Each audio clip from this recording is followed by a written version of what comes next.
नमस्कार मित्रों, मैं स्वागत करता हूं अंशुल द्विवेदी अपने इस यूट्यूब चैनल पे आप सभी का। और बात आती है पटवारी के रिज़ल्ट की। जो हम छात्रों का जो आंदोलन था, वो ऐसा लग रहा है कि कुछ हद तक सरकार पे असर डालना उसने शुरू कर दिया है ना। और ये आज की जो मैं खबर आपको जो बताने जा रहा हूँ, ये जी मध्य प्रदेश छत्तीसगढ़ के चैनल पे दिखाया गया है।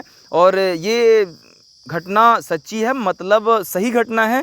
तो इसमें सरकार के कुछ जो व्यक्ति हैं, है ना, उनका जो है तो हस्तक्षेप शुरू हो चुका है ना। विपक्षी पार्टी के हैं, फिर भी किसी ने एक्शन लिया, लेकिन एक्शन लिया, ये बड़ी बात है। मैं आपको वीडियो दिखाने की कोशिश करता हूँ, आप उस वीडियो को देखें ठीक से और समझने की कोशिश करें।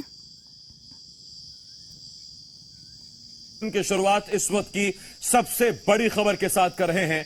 मध्य प्रदेश में पटवारी परीक्षा में गड़बड़ी का मामला उजागर हुआ है। इसको लेकर पूर्व केंद्रीय मंत्री अरुण यादव ने शिवराज सरकार पर अटैक किया है। अरुण यादव ने पटवारी और अन्य भर्ती के पदों पर गड़बड़ी का आरोप लगाया है।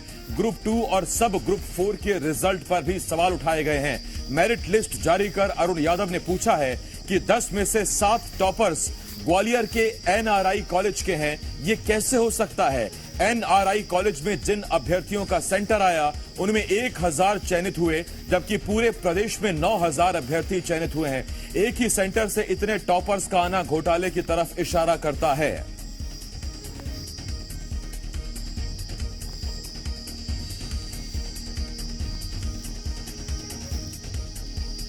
तो बड़ी खबर इस वक्त हम आपको बता रहे हैं, बहुत आसान शब्दों में आपको पूरा मामला समझाते हैं। पटवारी भर्ती परीक्षा ग्वालियर में एक सेंटर पड़ा, एग्जाम सेंटर एनआरआई कॉलेज। इस एनआरआई कॉलेज में जिन जिन अभ्यर्थियों ने परीक्षा दी, पूर्व केंद्रीय मंत्री अरुण यादव का आरोप है कि पूरे प्रदेश में 9000 छात्रों का सिलेक्शन हुआ ग्रुप 2 और सब ग्रुप 4 के लिए, और उन 9000 छात्रों में से 1000 छात्र अकेले इसी सेंटर के चुन लिए गए। पूर्व केंद्रीय मंत्री अरुण यादव ने लगाया है। आकाश द्विवेदी, जी मीडिया संवाददाता, इस वक्त इस बड़ी खबर पर हमारे साथ जुड़ रहे हैं। आकाश, एक कॉलेज अगर टीचर्स बहुत अच्छे हों तो बच्चों का सिलेक्शन होना समझ में आता है, लेकिन अलग अलग छात्र जब एक एग्जाम सेंटर में इकट्ठे हों और 9000 छात्रों में से 1000 छात्र उसी एग्जाम सेंटर के छात्र हों, तो फिर सवाल उठना लाजमी है। सवाल उठ भी रहे हैं आसिफ, क्योंकि ये कॉलेज किसी बीजेपी के नेता का बताया जा रहा है। ग्वालियर का एनआरआई कॉलेज है और इस कॉलेज के जो टॉपर्स हैं, 10 में से 7 टॉपर इसी कॉलेज के हैं और सभी ने हिंदी में सिग्नेचर किए हैं, सबके अंग्रेजी में 25-25 मार्क हैं। ये संदेह को और गहरा कर रहा है। इसी आधार पर इस पूरे मामले की उच्च स्तरीय जांच की मांग की जा रही है। प्रदेश भर में 9000 बच्चे और 1000 बच्चे सिर्फ एनआरआई कॉलेज से ही चयनित हो जाते हैं, ये भी गंभीर सवाल खड़े कर रहा है। इसके पहले मध्य प्रदेश के माथे से अभी व्यापम का दाग मिटा नहीं है, लेकिन लगातार जो इस तरीके की घटनाएं सामने आ रही हैं, उससे और कई सवाल खड़े हो रहे हैं। अब सब ग्रुप 2 और सब ग्रुप 4, इसमें पटवारी, इसके अलावा और परीक्षाएं हुई थी जिसमें बड़ी संख्या में अभ्यर्थी शामिल हुए।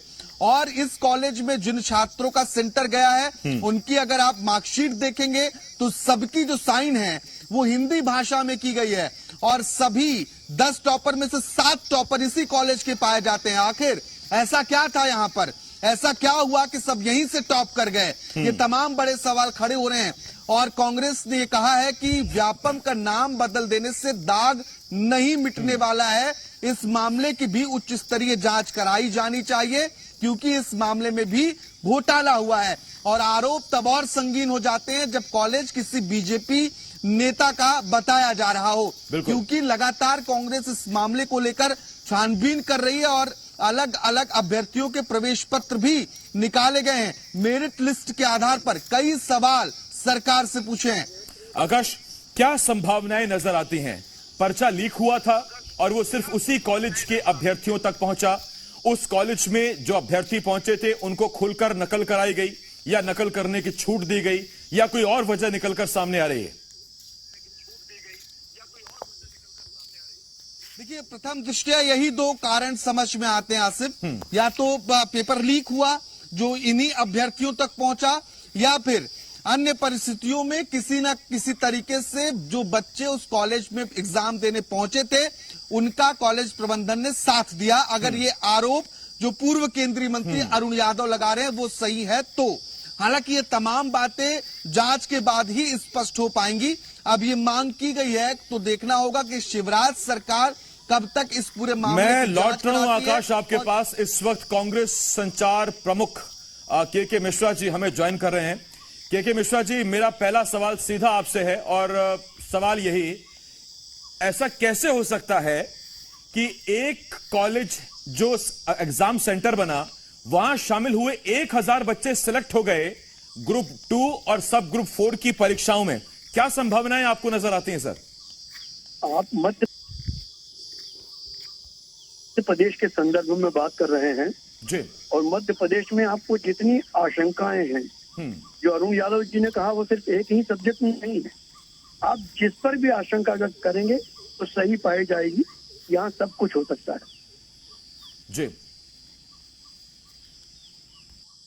हाँ, जैसा कि आपने ये बयान में सुना इनका कि इन्होंने क्या बोला कि मध्य प्रदेश में सारी घटनाएं संभव हैं, है ना। इसका मतलब ये है कि अभी तक जितने भी एग्ज़ाम कंडक्ट कराए गए हैं, चाहे मैं 2020 की बात करूं, 21 की बात करूं या 22 की बात करूं, जितने भी एग्ज़ाम हुए हैं, मतलब इसका मतलब सीधा सा साफ है कि वहाँ पे रिजल्ट में या पेपर में कुछ ना कुछ ऐसी गड़बड़ी तो हुई है ना, जिसके कारण ग्वालियर से ही हर बार टॉपर क्यों निकल के आ रहे हैं। हमारे पास जेल प्रहरी का एक पिछले बार 2020 के जेल प्रहरी का रिजल्ट सीट अगर आप देखें तो उसमें भी टॉप 10 में ग्वालियर के अधिकतर लड़के हैं, मतलब ज़्यादातर ग्वालियर के अधिकतर लड़के हैं, है ना। मेरा सीधा सा बोलने का मतलब ये है, और ये वीडियो या फिर आपको पटवारी के बारे में इंफॉर्मेशन देने का मेरा सीधा सा मतलब ये है कि भाई जो ईमानदारी से या जो पढ़ के जो व्यक्ति पास हुआ है उसका सिलेक्शन हो ना।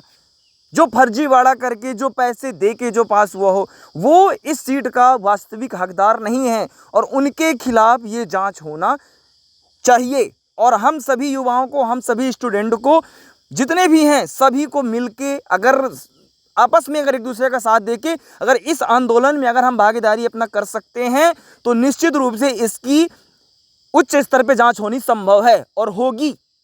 अगर हम सभी व्यक्ति या सभी स्टूडेंट मिल के अगर एक साथ अगर कोशिश करते हैं तो ये निश्चित ही होगी और जल्दी से जल्दी कोशिश करना पड़ेगा।